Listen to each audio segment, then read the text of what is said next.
pose with the bands. Pose with the pose with the pose with the bands. Pose with the pose with the pose with the bands. Pose with the bands. Pose with the bands. Assalamualaikum warahmatullahi wabarakatuh. Perkenalkan, kami dari kelompok 7. Di sini kami akan menjelaskan materi tentang website. Apa sih itu website?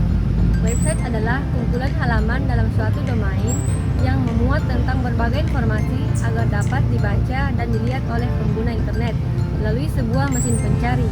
Informasi yang dapat dimuat umumnya berisi mengenai konten, gambar, ilustrasi, video, dan teks untuk berbagai macam kepentingan.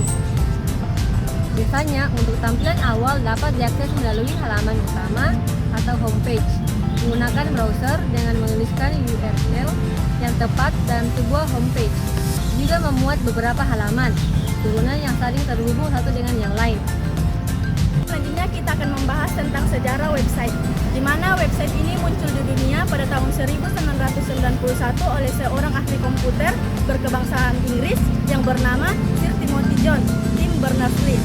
Ketika merancang website, Tim Berners-Lee bermaksud untuk memudahkan tukar-menukar dan memperbarui informasi pada sesama peneliti yang bekerja di tim Berners-Lee.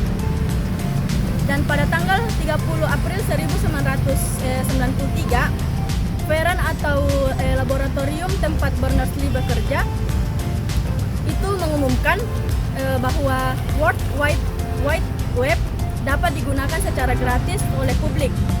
Ada pun macam-macam versi dari website, yaitu yang pertama web 1.0, yaitu web yang hanya dapat digunakan untuk membaca, mencari, dan melihat-lihat informasi pada halaman web. Yang kedua yaitu web 2.0, di mana web ini dikenal sebagai web sosial yang hanya mengacu pada situs web yang menekankan konten yang dibuat oleh pengguna. Yang ketiga yaitu web 3.0, di mana web ini hanya digunakan sebagai sebuah sarana bagi mesin untuk mencari atau melihat halaman-halaman pada web. Yang terakhir yaitu web 4.0, di mana web ini dapat membantu kita untuk pencarian informasi dan mempertemukan orang-orang yang mencari informasi serupa. Adapun jenis-jenis website, yang pertama yaitu statis, yaitu memiliki tampilan tetap dan tidak banyak mengalami perubahan. Yang kedua yaitu dinamis, yaitu website yang mengalami perubahan secara terus-menerus. Yang ketiga yaitu interaktif, dirancang untuk dapat saling berinteraksi antar pengguna. Selanjutnya, fungsi web. Ada beberapa fungsi web, yaitu satu, sebagai sarana informasi. Sarana informasi adalah sebagai sarana untuk menyampaikan informasi. Yang kedua yaitu blog. Blog adalah untuk membuat blog, sehingga tujuan utamanya untuk mendapatkan trafik pengunjung.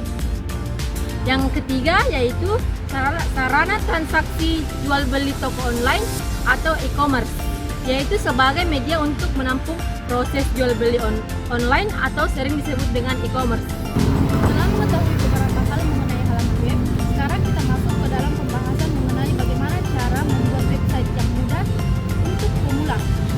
Baiklah, diantaranya yang pertama, memilih CMS atau platform yang tepat. Banyak cara untuk membuat website tanpa harus mengenal bahasa pemrograman secara menyeluruh.